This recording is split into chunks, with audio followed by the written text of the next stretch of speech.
before we can get into the match, you're probably wondering, what map are we going to play on? Well, let's load it up. G2 will be starting on defense. Secret will be starting on attack. You roll a defender-sided map, then G2 ends up benefiting here. You roll an attacker-sided map, and, well, Secret's going to be the one who benefits. But it'll actually be Villa. So it was Fabian who said in an interview last season that if you're not winning your defenses on Villa, then you're losing. And I believe it was Meepy or Lackey who said the same thing. So, who's going to win? What do you think? 87% think that G2 is going to take it. It's closer than I thought it would be. Yeah, I mean, That's a joke. I thought it was going to be a little bit in Secret's favor. Well, no, sorry. It's a joke. A little bit more in Secret's favor. I still thought G2 was going to take it, but I did think that Secret would get at least 20%. All that said and done, though, and here we go. Going right into the match. Villa, G2 starting on defense and Secret on attack. G2 have lost one match.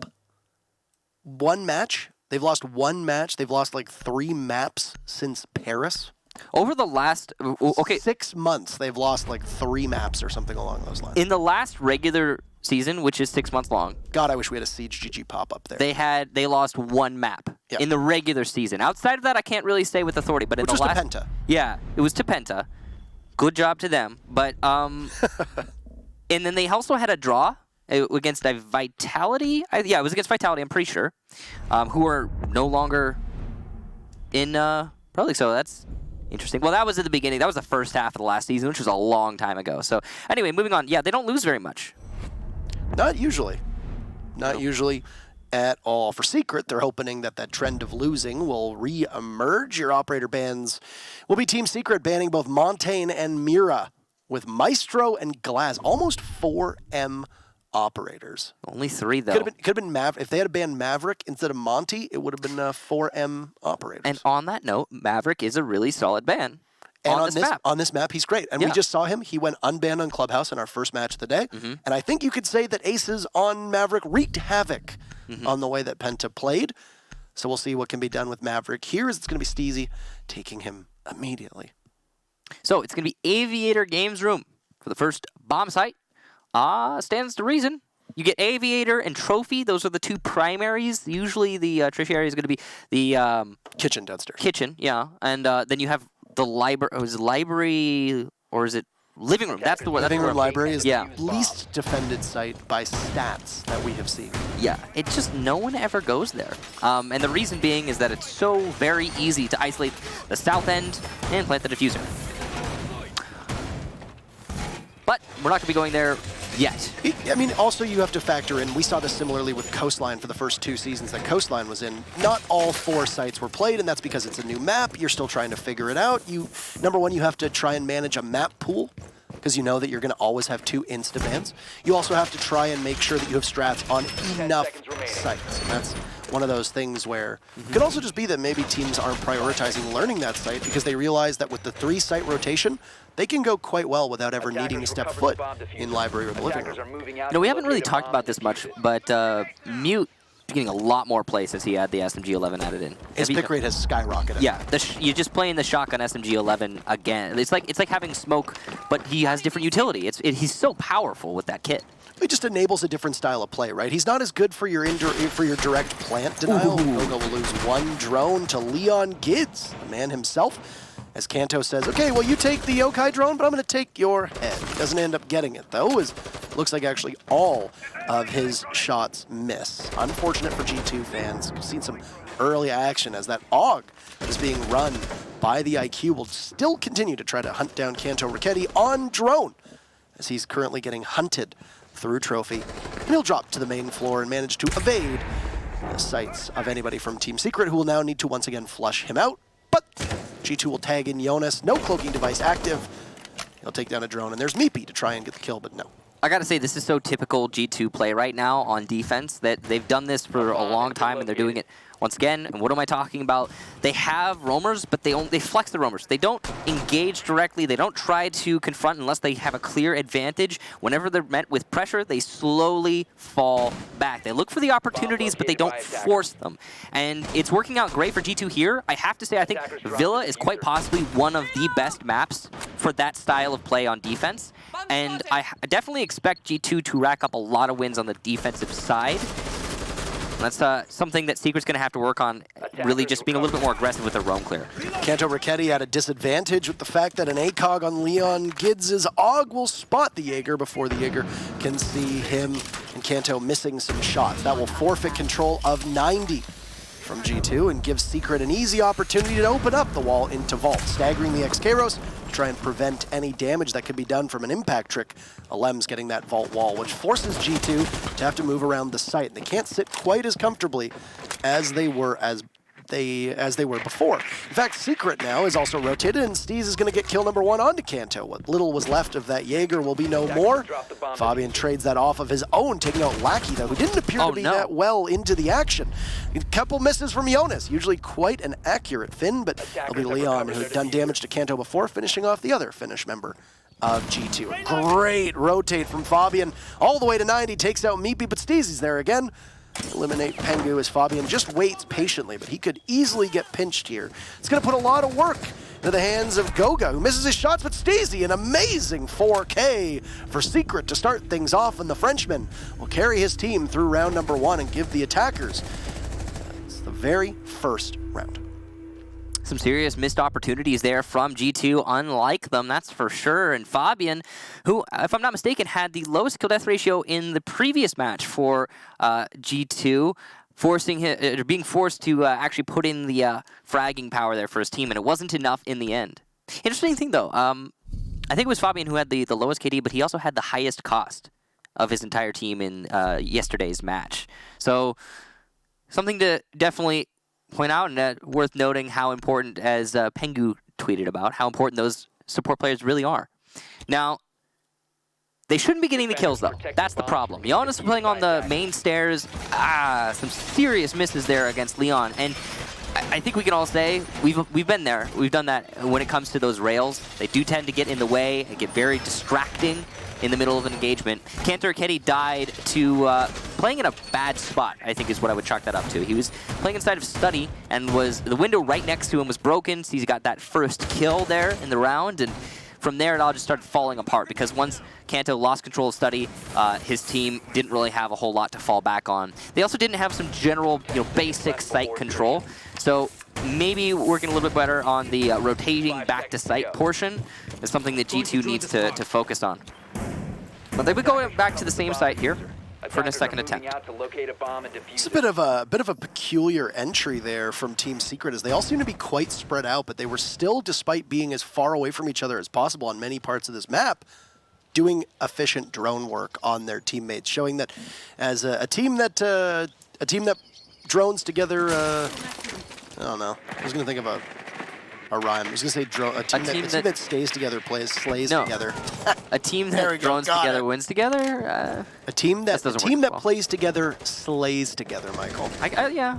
But that entry's not going to be quite successful this time, as it's two very early kills from G2 onto both Kanto and Jonas.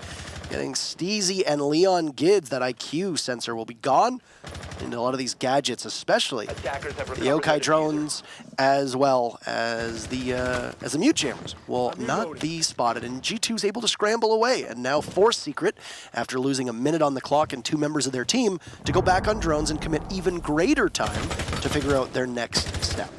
I don't like this. I don't like what I'm seeing here from Lackey right now. He's pre-firing his way into Astronomy, but that just means that nobody's droning him in, which is bad information gathering from Secret. They definitely need to work on that. In the last round, we saw G2 missing a lot of their shots. Not so here. 2 kills early on, and now Secret are the ones who have to fight against a pretty steep wall. The big problem, too, is that 30 seconds has gone by and you've only got 3 members. They might not have drones. That's the other issue, too. So they could essentially be going in blind. Fabian and Kanto adding to the total for G2 as Goga does his best to alert the rest of his team to Alem's position, playing over by the site, waiting to see, and while LM's a nice flick onto Jonas will be rewarded by an early grave as Pengu digs it for him. G2 takes that one, and we will bounce back after most of the action occurs quite far off site. A good rebound. Yeah, a good rebound. It's a good way to put it. Overall, I think it really just comes down to G2 not missing their shots. There were like 2 or 3 opportunities being missed in the first round by G2. They set themselves up right, but they didn't hit the shots. That's really all it comes down to. There, they didn't even need to get to attempt number 2. It all ended at the beginning. So as soon as Secret confronted any of the members of G2, they were felled quite easily. Now, Trophy, the second site here, and that's quite interesting. We're actually going to see a Capcan in 6 picked into off of the Pulse. You don't see that every day. Capcan can be really useful, though. I mean, we've talked about it in the past, especially on maps like Villa. There's quite a lot of doorways, but more importantly, it's a map that people aren't as comfortable with yet, just because it's on the newer side of competitive Siege. You can catch people off guard with those Capcan traps if placed correctly. The other thing too with Capcan is if they feel that Secret might not be entering successfully, or maybe they're not as good on drones as you could expect, or maybe if you even think that Secret is going to be weak on this site and take until the very end, those Capcan traps values skyrocket, especially in the final 20 seconds of a round.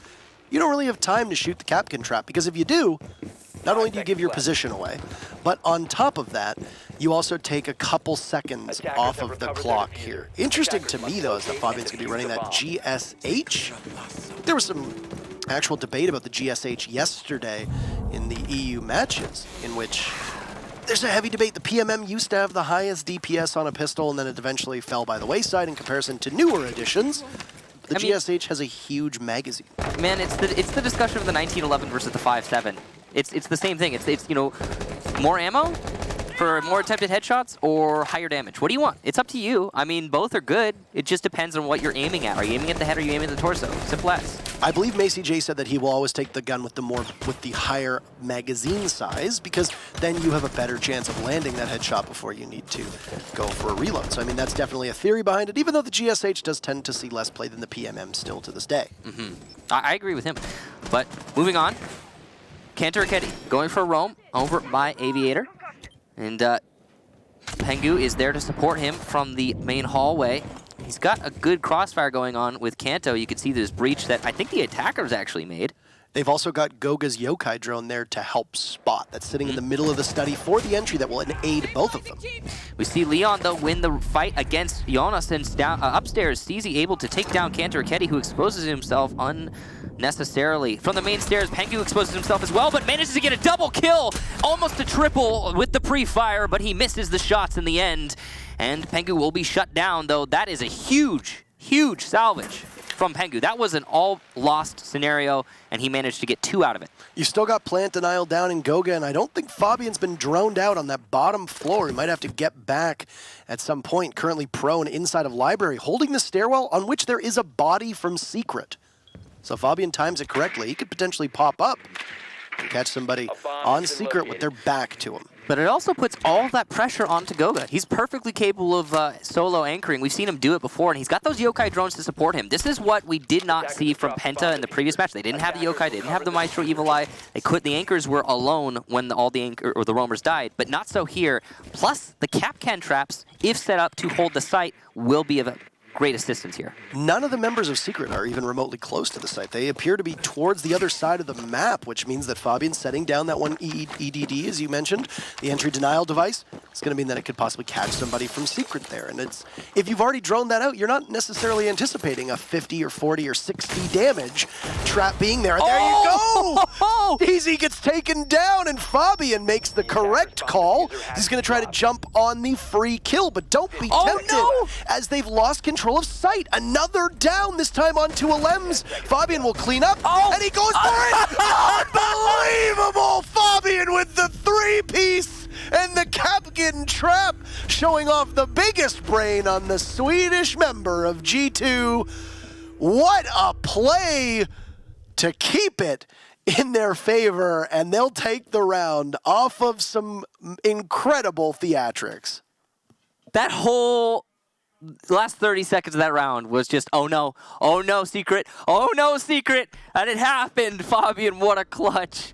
And off the back of a Kapkan trap. You just don't see that happen. I mean, remember when Kapkan one-shot, and there was like 3 traps? He one-shot, there was 3 traps. Every single, and they had the big old screw and the you know, the laser. Every single time a Kapkan trap would get a kill in the chat, it was just ha ha ha ha ha.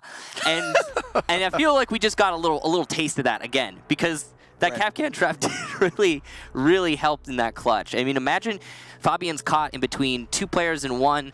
Kapkan trap doesn't get the down, and yeah, it's gonna be he could still win it, but it's gonna be so much more difficult. For those that are unaware of the changes that happened, there used to be mid-season reinforcements way back in the day, in which halfway through a season, they would retool 1, 2, possibly 3 operators. There were a couple operators that were touched on. Twitch was changed at one point, Doc was changed at one point, Glaz was changed, Blitz was changed, etc. But Kapkan was moved from a 3 armor and a 1 speed up to a 2 armor and a 2 speed. Instead of his traps having, as you mentioned, those huge spikes in them, he actually got retooled quite a bit. But basically what happened was he had 3 traps and they were insta-deaths. You walked through them, you were dead. But there was a faint red line that showed. So they took away the line, they gave him 5, and they made them do 40 damage to 3 armors, 50 damage to 2 armors, and 60 damage to 1 armors, or 3 speeds, so to speak. And you saw that firsthand. 2 3 speeds jump in, both Maverick and Hibana, and that's 60 damage. That's quite a wallop to both of them. And while waiting for the reset, Fabian had the marks from, you guessed it, Goga's Yokai drone, sitted there, insight to give the intel needed for him to capitalize on the down. And that's the crazy thing, isn't it? You know, the Yokai, I mean, this is what we're talking about in the Penta versus the Stream match that just happened. Penta kept losing their roamers for nothing, and then the Anchors didn't have Maestro or Echo because both of them were banned. So much information is just not available to them because of that, and they're losing bodies. They need something to compensate. Insight, Goga did nothing. He died like that. I think he may have downed the Hibana. I don't know if that was the trap or if it was him, but either way, he died. Fabian was credited, I think, with the final kill. Yeah, I think so. But it was with I think I saw the SMG in the kill feed. Could have been, yeah. So I think he just shot him. But it doesn't matter. The point I'm trying to get at here is that Goga didn't have as much influence on the outcome of that round directly as I think he could have. Right. But he's playing Echo, Yokai drone. So indirectly, he's still assisting his team. He doesn't even need to be on the Yokai. His teammates could be marking for him. The point I'm trying to get at is that's so much that you have that just wasn't available in the previous match. Doing things that help your team but never get seen and never get the recognition you deserve. The Goga story, I feel like, as if he was to have a special on Primetime Siege TV here for all of you, that's what it would be called. But it looks like we're all ready to get back into the game with our 4th round after all hope was lost essentially for G2, but what a turnaround for the team, and all in the hands of their IGL and captain Fabian, as an unlikely hero, Kapkan, emerges to save the day. That's 2 consecutive defensive rounds, and it will prompt G2 to go downstairs to Dining Room Kitchen. So we are going to be going to a kitchen defense, it looks like, as we've seen G2 win both the primary bomb sites, AVG and Trophy. Did you just call Aviator Gaming AVG? AVG, it just rolls off the tongue better. I mean, that actually does sound really good, AVG. Hey, everybody always says Aviator Games. Well, everybody always says Aviator or Games, right? But AVG, I mean, AVG sounds really good for a site. Yeah. So that is. I like that. You're welcome. Let's make that a thing. I'm gonna make that. We'll make it a thing, Parker. We'll say AVG whenever we cast it. There you go. Now, going into Kitchen. Kitchen is definitely a great bomb site to defend, but it's a little bit more exposed than the other 2. And the reason being, of course, is that you are exposed to the basement and the top floor. And that's really crucial to point out. The basement is almost a non-factor when attacking the top floor. The most it does is it allows for a deep roam for the defenders, an avenue for them to come up behind you whenever they see fit. And it's hard to really lock that down as an attacking team. But when attacking Kitchen, you can come up from the basement stairs, direct proximity to the site, and it's going to actually be in the room that Lackey is right next to right now, the one he was rappelling on the window of. that you can gain access to Kitchen directly. It's dangerous to do, but it is an avenue that you don't have access to on any top floor attacks from that basement. Speaking of basement, it's easy. First kill of the round downstairs.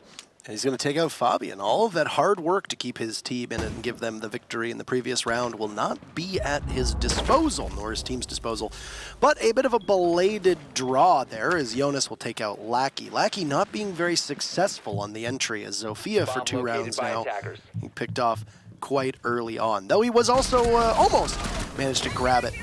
Grab the, I suppose, revive last time. It's a flurry of kills as 2 come out from G2, and Leon Gids will get 1 for Secret. An entry from Leon Gids. He's got the SMG-11 in hand.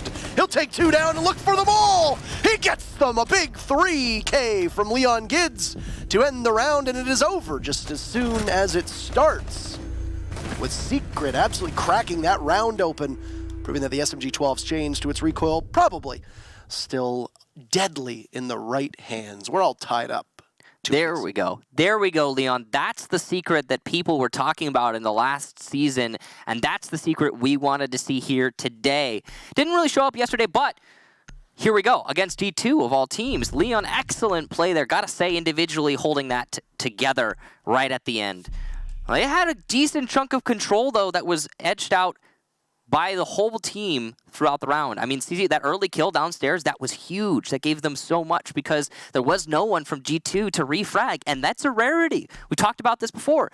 G2's normal roam game has to do with people roaming individually but close to each other in a way where they can bounce off of each other, and there's almost always a crossfire that you have to walk into in order to challenge one of their roamers. On top of that, they also are good at falling off of engagements that are not in their favor. That was an example of an engagement at the very beginning that was not in G2's favor. And sometimes G2 will win those, but when they lose them, it can be extremely detrimental. CC getting that free kill early on, no response from G2, allowed for so much control. Again, the basement being more influential on Kitchen than any other bomb site on this map means that that control they gained was extremely valuable. I don't think that's a, yeah. I mean, you could just shoot the plant. Some people passively shoot the plant. Like, I know people who will just shoot that potted plant when they get control of 90 because they have OCD and they do that. I mean, we'll see if the cam works out. Don't diminish people with actual OCD, Michael. That is... What are you talking about? Unkind. What are you talking about diminishing? You don't diminish them. I was giving credence to, I was giving credit to. I mean, it's... Were you giving credit or were you giving credence? I don't know anymore, Parker. You're confusing me. I'm confused myself, so we'll get back into the action. 30 seconds eclipsed into round number 5. That transition is smooth as butter. Thank you very much. I was trying to say they would get a camera because they have a thing. That's a good... No, I completely agree with you. And I mean, you've seen a lot of environmental debris that actually gets shot quite a bit. Think on Cafe over in Pixel Spot. A lot of teams will impact the bench so that you can play there and actually hold that pixel angle with greater efficiency back when Cafe was in the map rotation. So it's just to further lend credit and validity to what you were saying. Secret all on Repel and also on Drone as well. Not really Repel for Meepy as he's crouch walking in, trying to set up a Claymore, but Kanto Raketti gets one and then immediately gets traded off. But he's downed. As we wait to see if Alems can capitalize on that kill, he gets hit and disoriented with the Yokai drone. He's obviously going to want his kill. Trying to crawl to freedom, or at least safety, is Kanto Raketti, but there's Alems who's hot on the trails, and he will indeed see the blood trail. And then the leg of the Valkyrie, and that is just an execution. As we're now back at a 4v4. You've taken 90 seconds here, and I think Leon Gids is anticipating somebody playing by that wall. Pengu could have been vulnerable, but he'll move instead, as Leon Gids can't quite shoot through the reinforcement. Not a lot of site presence at the moment for G2. You're going to rely a lot on Goga to hold that together with the Yokai drone. And Pengu with the beautiful 2K on the last time we saw the site from G2 will look to do similarly incredible things. Whereas with Secret, they're making sure they dot their I's and cross their T's, Michael. Getting all the information handy, but taking quite a bit of time designating this Ash to flank watch, knowing that there's a body downstairs, as both Jonas and Fabian will need to be spotted by Secret. Lems with control of 90. This is a great position to have, and using those Excaros to open up the wall into Gun Vault. But looks like Pengu might have impact tricked right the second set of Excaros right as the first one detonated. on that gun vault, leaving a prone hole, but no crouch hole, which is going to make that a little bit harder to access for Secret. Jonas on a very deep flank. Aki is in a position to flank watch, but he's not actually doing that right now, which could lend a pretty easy kill here to Jonas. The time is ticking down, last 15 seconds, and you're going to need to see that Jonas start pushing it towards the enemy. Fabian and Goga can get their own kills, and Fabian keeps racking him up in stock. That's a hard position to make work, but he certainly is doing just that. Leon on low HP, but he'll still win the fight against Fabian. Jonas from 90 will get the final kill, though, and G2 take the round. Way too long for Secret to be able to gather the information they needed, and it wasn't accurate when they had it because they got fed right into G2's open maw. So that's just one of those things where you find yourself getting caught off guard. Something is amiss with that round in particular, and the information cannot be relayed as you need it to get the most out of it. For Secret, it's been very interesting, this matchup, because you had the 2 rounds that they took, both rounds 1 and 4. Those were on the site Aviator, or AVG, and then the site Kitchen. And what happened? Well, Secret basically just came right in, took out the roamers for G2, pushed the site, and they had full control, and the round was over. But then you have the polar opposite on rounds 3 and 5 here, where they take quite a while, they lose a body early, and then they really struggle to adapt. Flip a coin actually on the trophy defense on 3, my apologies, because that was the one where it looked like they were going to win, and then Fabian did some of the silliest things that we have seen to give his team that victory. So it's a very volatile game for Secret at the moment. The rounds they win very fast. The rounds that they lose tend to fall apart, and then they cannot get their foot back onto that gas pedal for the remaining 2 minutes, 1 minute 30, 1 minute in the round. It's definitely something they've been struggling with. If you look at the scoreboard just popped up too, I mean, Leon is the only one with multiple kills on Secret, and that's not what you want to see. It really isn't. So definitely not a great position right now for Secret. They've been struggling on winning those fights, especially in the early game, like you talked about. And if they won't win those fights in the early, then they struggle to keep it going moving forward. Now, Fabian back on Capcan. Yes, considering how well it worked for him last time, it's good to see him back on this Russian trap operator. Now, it's going to be seemingly a clear from the south. It's a pretty sensible way to take out or take control of parts of this map. You can get a good platform to actually assault the site. But the thing is, again, this is against G2, and the way that G2 tends to roam is very extended and hard to deal with. And you're going to see it's going to be crossfire between Pengu and Kanter Raketti on to study. They've even got a Gishmat mine just inside the doorway there, possibly just being shot by the Sophia. But either way, a whole minute being wasted here by G2. Their positions will be given away by the logic bomb that goes off from Dokkaebi. Pengu fearing a push from the stairs, but Kanto blinded. Doesn't need to be able to see a Lems as he just fills that body full of holes. Steezy's there to recover, and Steezy in particular having one hell of a day so far, at least through their attacking side of things for Secret. Jonas's interaction on the stairs will prompt a push from Pengu with a huge magazine. He's just going to take one and not go for another. He's possibly sees one here, and it's a sibling rivalry as he faces off against the Sophia, but there's another body. It'll be finished off by Steezy. An easy push and pull from Secret, just over on the game side of things. And well, once again, level us off at 3v3. A lot of action taking place in this mid-round, and we'll see how Secret can adapt, because that, Michael, has been where they struggled so far today. Fabian downstairs trying to be sneaky, but he will give away a free kill to Leon, who has been fragging out for his team in this match so far. Jonas and Goga, the last two alive. Fabian not there to win for them anymore, so not having the best player in the world is going to make this a lot more difficult. As we come down to the last 50 seconds, though, it's been a decently efficient round for Secret, all things considered. They have enough time to get a clean execution off onto the site. One yokai drone being dispatched there. Goga, hopefully, yes, there it is, for them, has another. And that's going to be that information still very prevalent on the G2 side.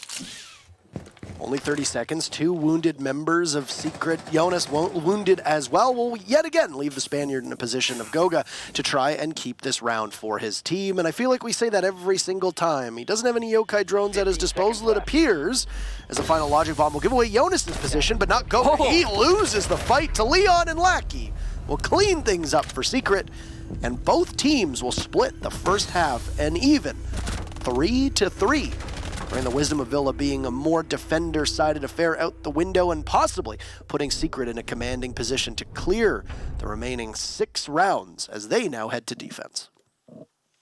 Yeah, I gotta be honest. That round, Leon Gids. That's pretty much it. He's winning quite a lot of fights that he really should not be winning.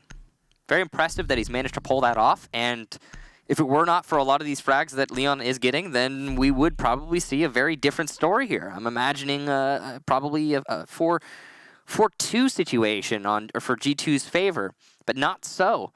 So props to Leon for that. Props to the rest of Secret, finally waking up in that round and starting to put in their own little chunks of work. So it's great to see that coordination shine through. Defenders, now, G2 overall played their round the way they wanted to play it.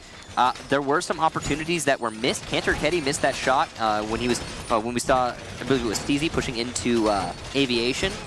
Usually don't see Kanto missing shots. Pengu got away with his life, but I feel like he was playing a little bit too passive.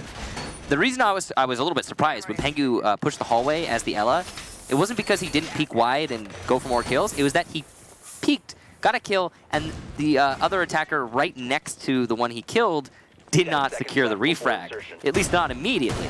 That's what surprised me. But at the same time, I think it was the right call to see that a little bit of a wider peek there from Pengu. We just didn't see that happen, and thus not more kills.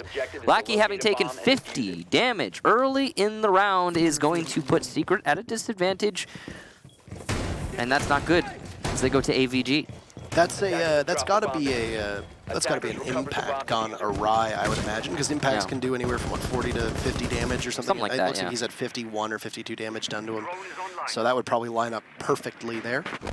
Yeah, really unfortunate taking early damage unnecessarily. Yeah, I'm not exactly certain why, but G2 will have Jonas on Finka as a main spear of this attack.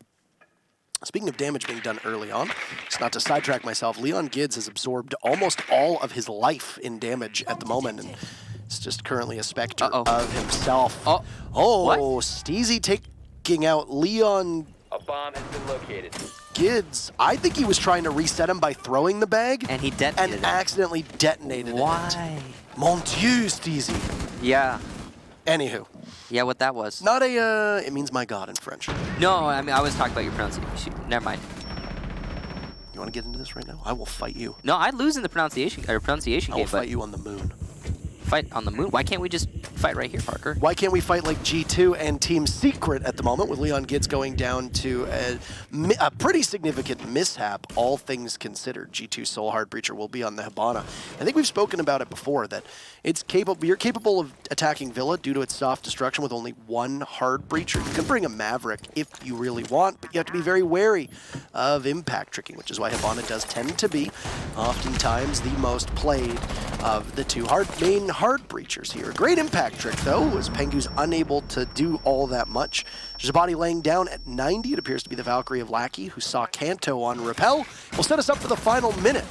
It's been Secret's first crack at defense, and even though they've lost Leon early on, we haven't seen all that much from G2, but they'll circle the wagons and get really close, as almost every member of G2 is holding an angle near to or into the site. This can be a potential problem for Secret.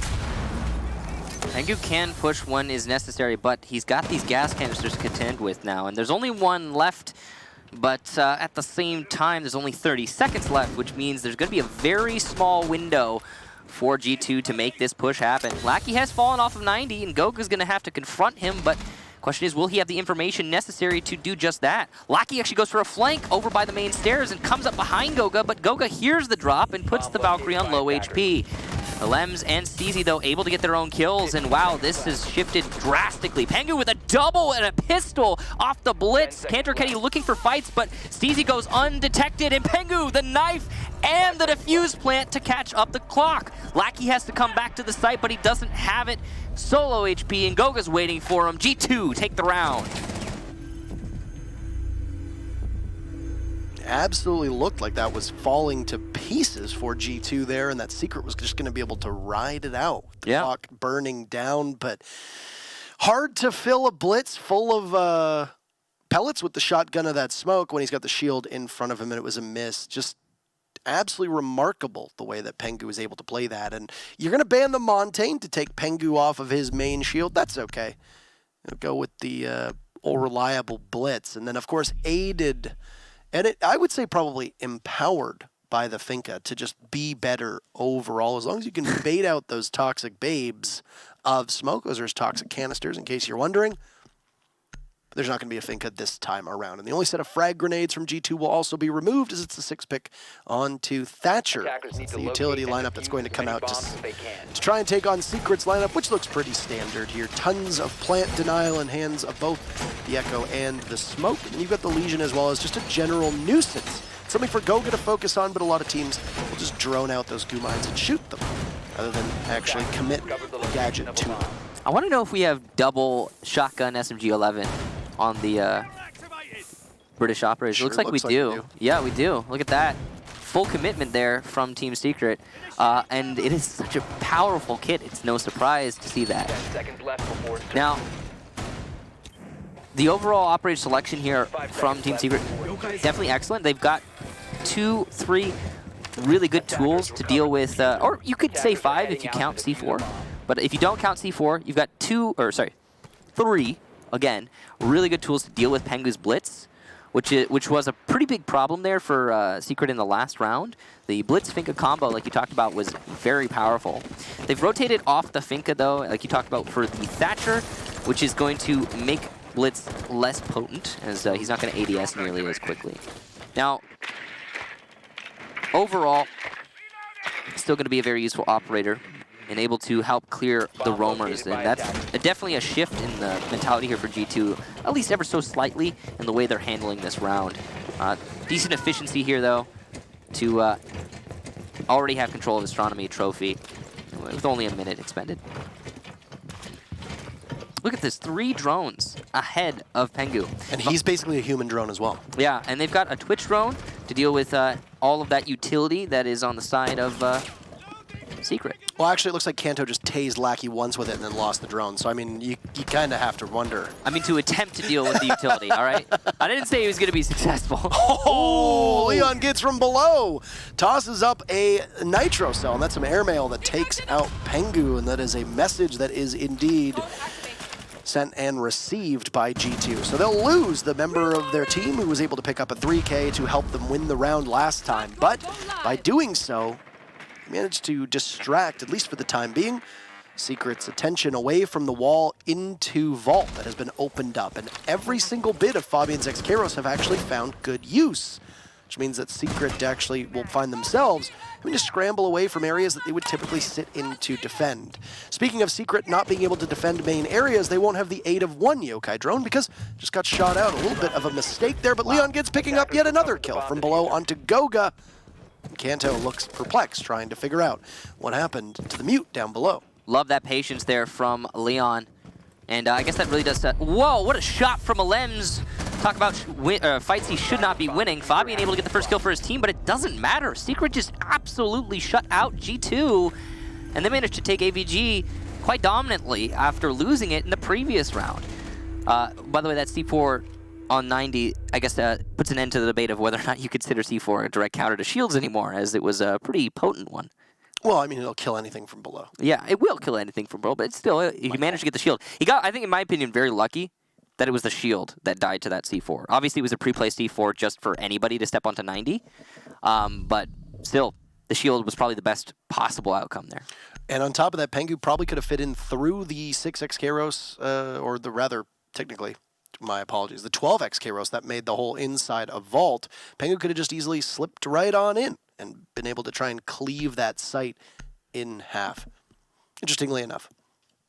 No 6 pick whatsoever from Secret. Fabian will just use it to switch hard breachers from Hibana onwards over to the Thermite, knowing that Trophy is going to be the play here. Now, you're going to be bringing a Thermite. Why? Because you got that master bedroom wall that you want to crack open. Yeah, and that's a very important wall to have access to. It's likely going to be their target, given that they've brought 3 different anti-electronic operators in IQ, Thatcher, and Twitch. That's going to deny any of the bandit tricks that might happen, but oh, look at that, there is no bandit. It's going to be mute jammers, very likely on the wall, but those are easier to deal with as they cannot be picked up and placed down in rapid play. But we'll see how much time G2 is going to spend on that wall. They have other things they're going to have to deal with in order to take this site. It never comes down to just the master wall. No, and I mean, even establishing control over Master itself and then making sure that you don't get pushed from Bathroom can be a difficult goal for a lot of teams, one that doesn't end up being attainable within the span of any given round. So there's a team that's going to be able to pull it off. I'd imagine both of these teams would be able to do so, as Secret has typically sat amongst the titans of EU, and of course G2 doesn't need anybody to speak for them, as they speak for themselves. Fabian will use one of those exothermic charges to open up the closet, which will allow a long line of sight all the way deep in towards Astro, at least towards the Astro doorway and towards the top of the stairs. A lot of people call that astronomy shorthand Astro, just for those keeping track at home. Pengu's entry through study will mean that he's going to come from the completely opposite direction of that second floor to try and put some pressure onto Team Secret. Once again, they do have sufficient counters for a shield. They've got the goo mines, which will stop G2 every step of the way. They've got the toxic canisters from Steezy, and then they've got the yokai drones. And let us not forget the nitro cell from Leon Gids, who will sail overhead and find Pengu yet again. Leon Gids isn't so great. Are you kidding me? As he'll take out Pengu, and that's the very first kill of the round. Comes at about a minute and a half into play, and the shield will be sat down yet again. Goga has control of 90, powerful position, but he's got so many exposed flanks right now because his teammates are just not in a spot to assist him. That's why he's going to be throwing down that drone, looking for information. Pengu going from drone to drone to drone, I'm sure, trying to call out as much as he can. Over by a statue, you see the Jaeger of Lackey. He is not exposing his barrel right now, but it looks like Kanto Kitty is still aware of his location. There it is.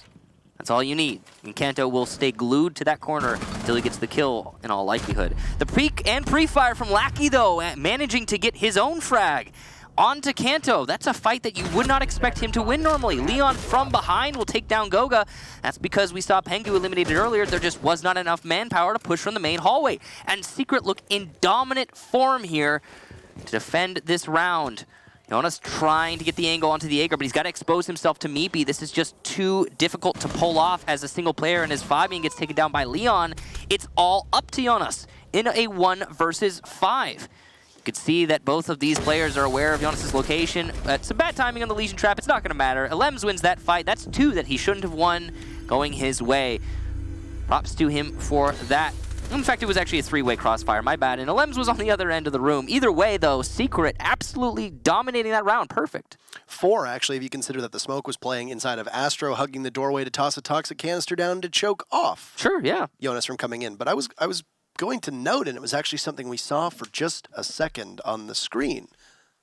The undermounted laser, the side-mounted laser of Meepy was shown on the doorway, and you could see from where Jonas's crosshair placement was, he noticed it and immediately stopped because he knew that there was somebody on his right, but he knew there was someone on his left as well. You know, that information, that kind of thing, is a big reason why there are some players who don't advocate for running that laser sight underneath, because it can be shown, that little red dot, or can be shown on various walls, etc. It gave away Meepy's position, but Jonas knew he was in between a rock and a hard place at that point.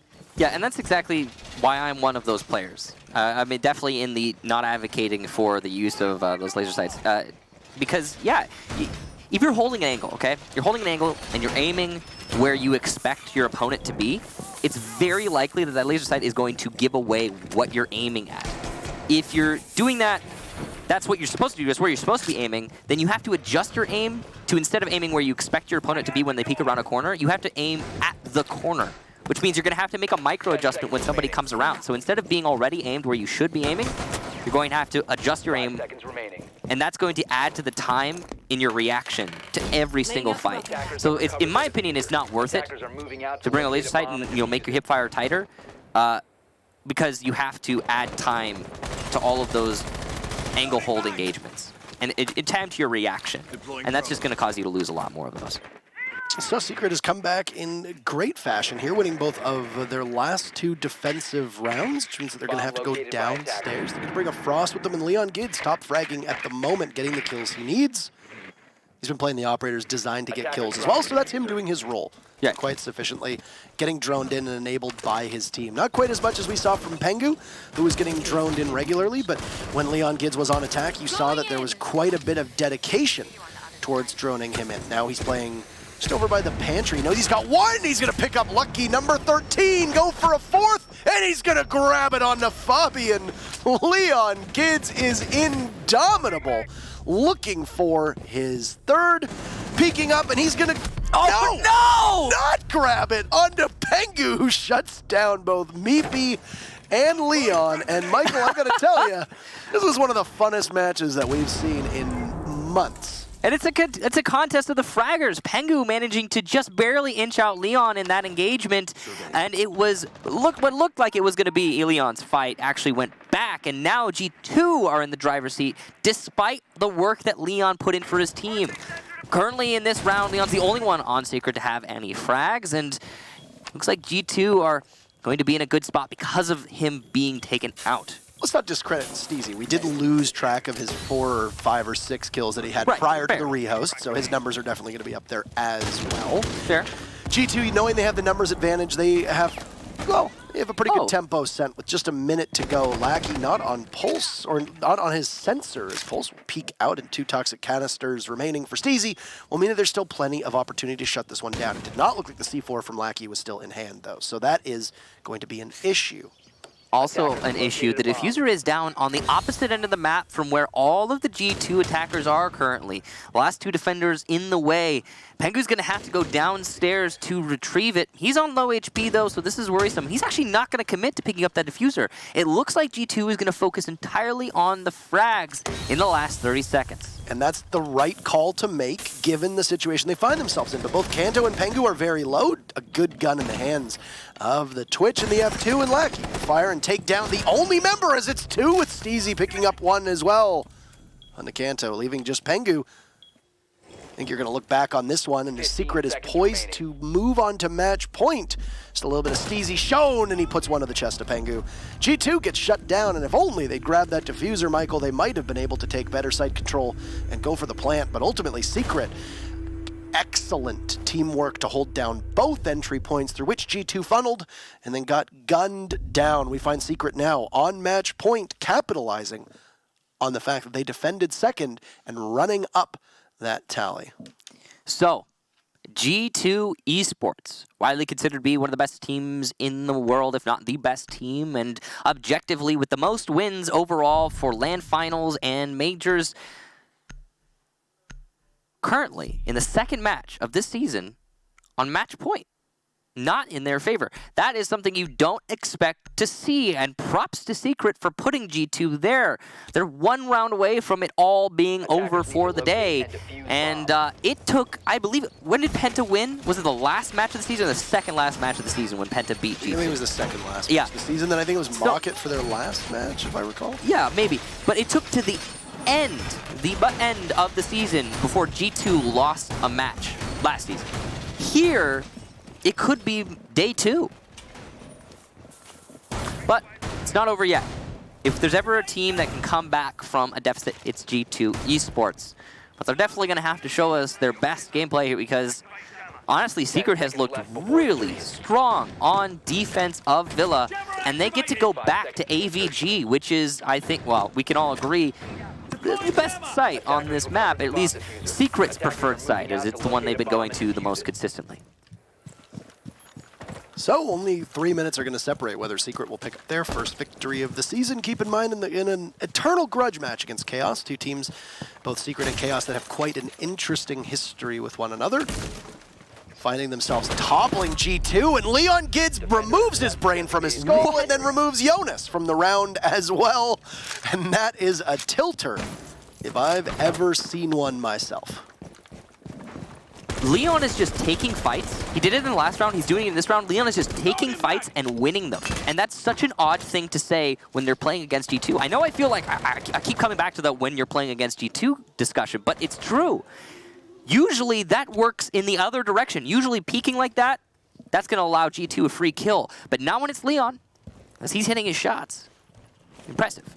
Let's put G2 on a back foot now as they've been knocked on their heels, losing their IQ and losing a gadget that could pay dividends, especially knowing that there's going to be Black Eyes, there's going to be Mute Jammers, there's going to be Goo Mines, and Yokai Drones as well. So that's a very bad operator to lose early on, as both Kanto and Fabian have been softened up by Secret. A reset on Steezy will happen as Meepy is also taking quite a bit of damage, so these skirmishes for both teams have not really found any intended targets, at least for the time being, though everybody losing a little bit of their HP.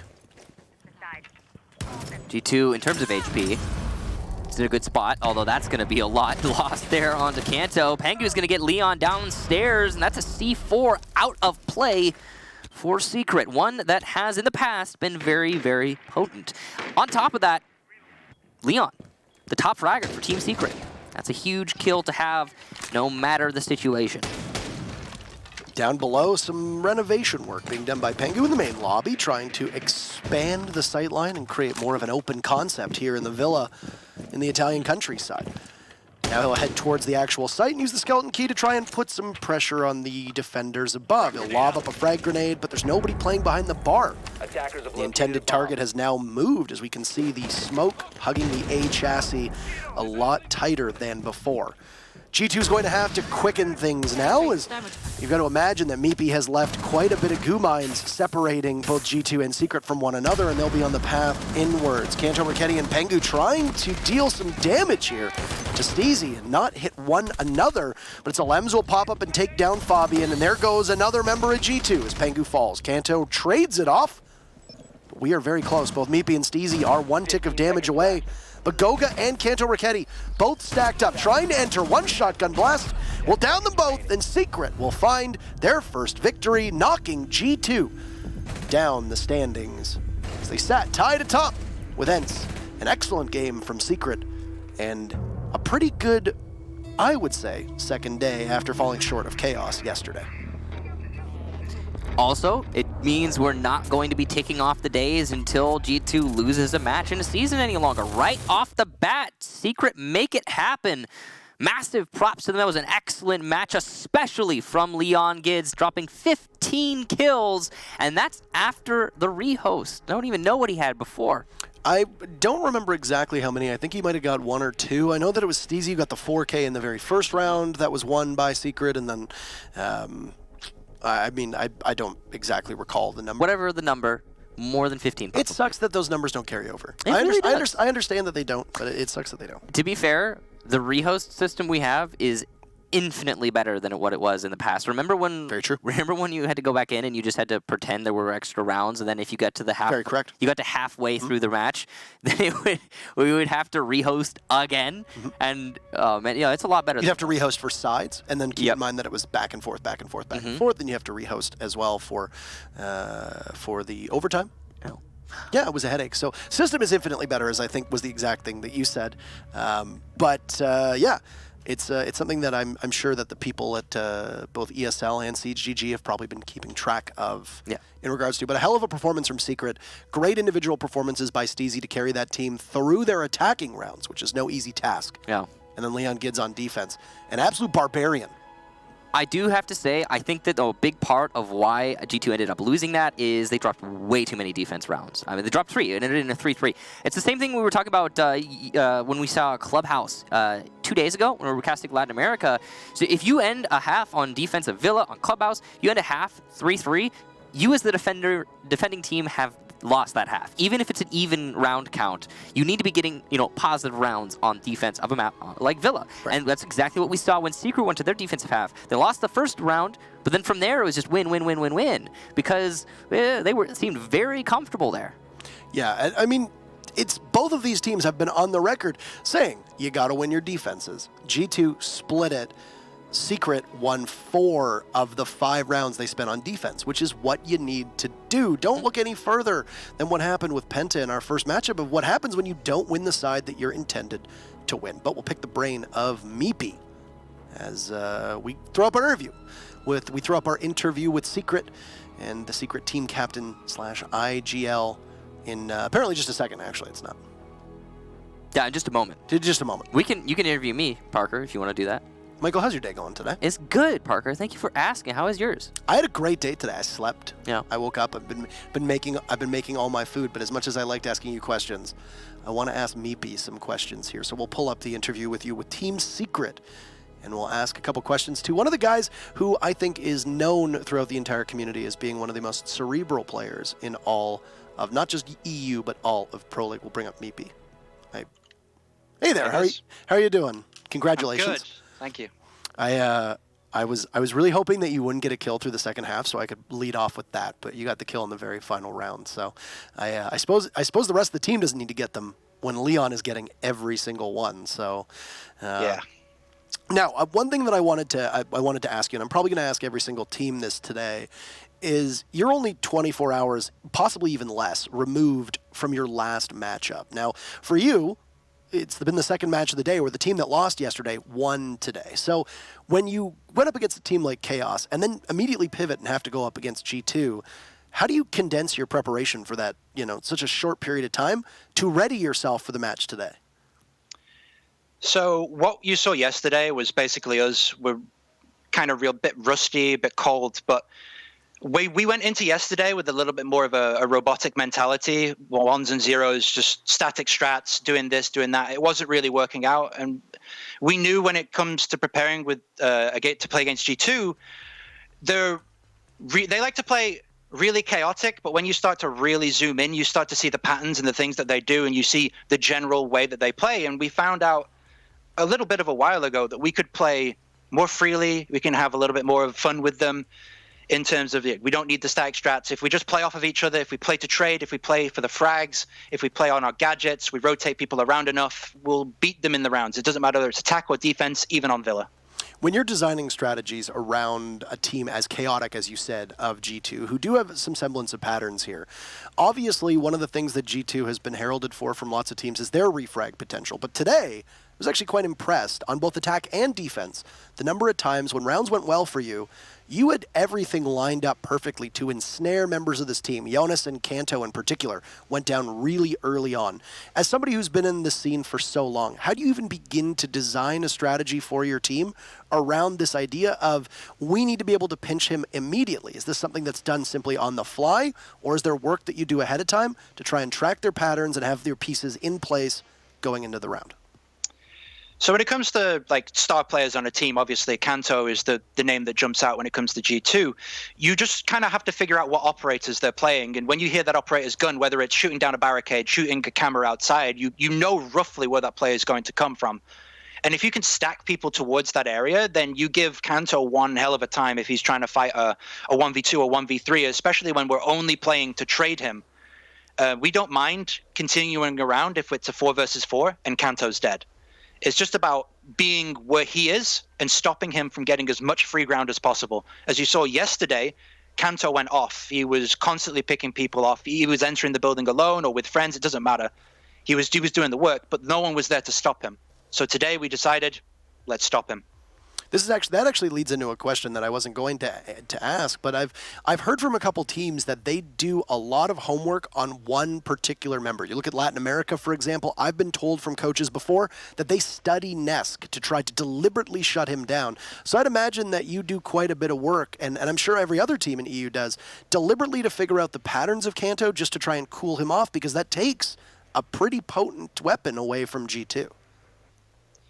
Well, yeah, that's the thing with your star players who are starting to frag out. When they get the ball rolling, it's really hard to stop. It's the sooner you stop them, the better. And the earlier rounds are the ones that count. Specifically, when we were going into these early attack rounds, we understood that Villa is it's very defender favored, and all we needed to really do is get a couple of rounds on the board. And we knew that Kanto would be at the forefront of these roaming strategies. we didn't necessarily do a ton of preparation for it. It's more of a on-the-fly, off-the-cuff, this is where Kanto is, let's start closing in on him. And when you have Leon playing as good as he did today, playing extremely loose, you mentioned those star players getting the ball rolling well. I can't think of a better way of describing what happened with Leon too. So with that said, anything to say to your fans, to your sponsors, to the team, etc., and to the viewers as we conclude the interview? Same as always, big thank you to all of the fans and the followers and the viewers for supporting not only us, but Pro League in general. Thank you very much, guys. Thank you very much for your time. All the best in your next match, and congratulations. Thank you.